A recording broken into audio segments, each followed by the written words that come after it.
I'll give you another example. Jesus accepts worship from Thomas in John 20, verse 28.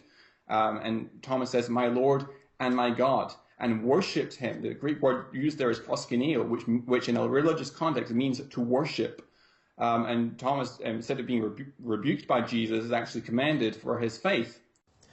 In Luke chapter 4, Isa alayhi salam will quote from Deuteronomy chapter 10, verse 20, when he's being tempted by Satan, according to the Gospel of Luke. And he says to Satan, "Eth Adonai Elohecha tira." Very interesting. Hebrew is not an inflected language.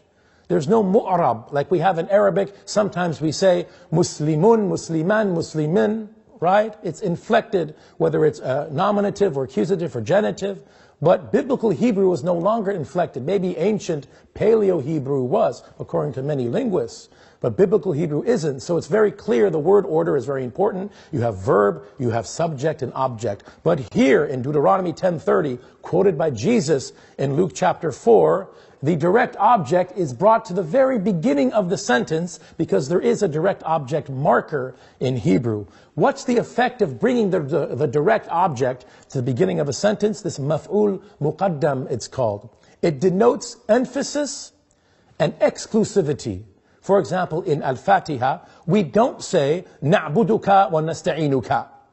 We worship you and we ask you for help. We say, "Iyyaka na'budu." We bring the direct object forward, which denotes exclusivity and emphasis. So here Isa alayhi salam is saying, "Eth Adonai, the Lord your God, only will you fear, Oto, and him alone, ta'avud, you will worship, only the Lord your God."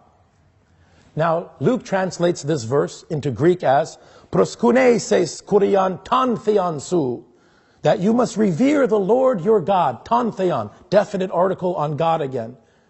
Tantheon means the God. Isa alayhi salam is never called hatheos, God with a definite article, anywhere in the New Testament. And then he says, kai otu mano latreoses, and to him alone will you render worship. Now, in Koine Greek, in New Testament Greek, there are two words for worship used in the New Testament. The first word is proskuneo, which is a compound word that comes from the preposition pros, which means toward, and the word kuon, which means a dog. What do dogs do when they see their masters? They kiss their hands.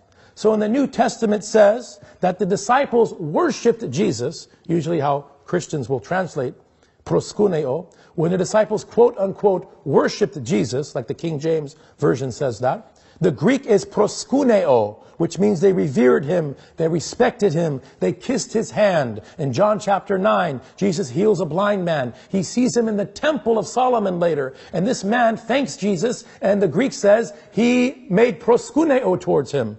Are we really to believe that a Jewish man inside the temple of Solomon is worshiping Jesus as God and committing idolatry? No. In fact, in the Bible, the same verb is used to show respect to Jewish high priests and angels. They are not being worshipped as God. The Hebrew avad, the verb avad, the cognate is abada ya'budu, is translated as latreo in Greek. And this is the verb for worship that is only due to God.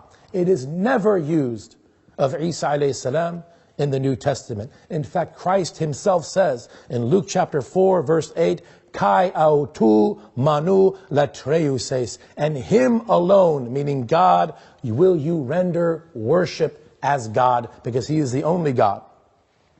Allah subhanahu wa ta'ala. I'll give you another example. Jesus accepts worship from Thomas in John 20, verse 28. And Thomas says, "My Lord and my God."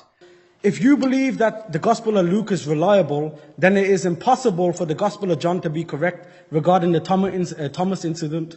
Because in Luke chapter 24, Jesus appears to all the 11 remaining disciples in the upper room. They all see him at the same time, and then Jesus on the same day ascends to heaven.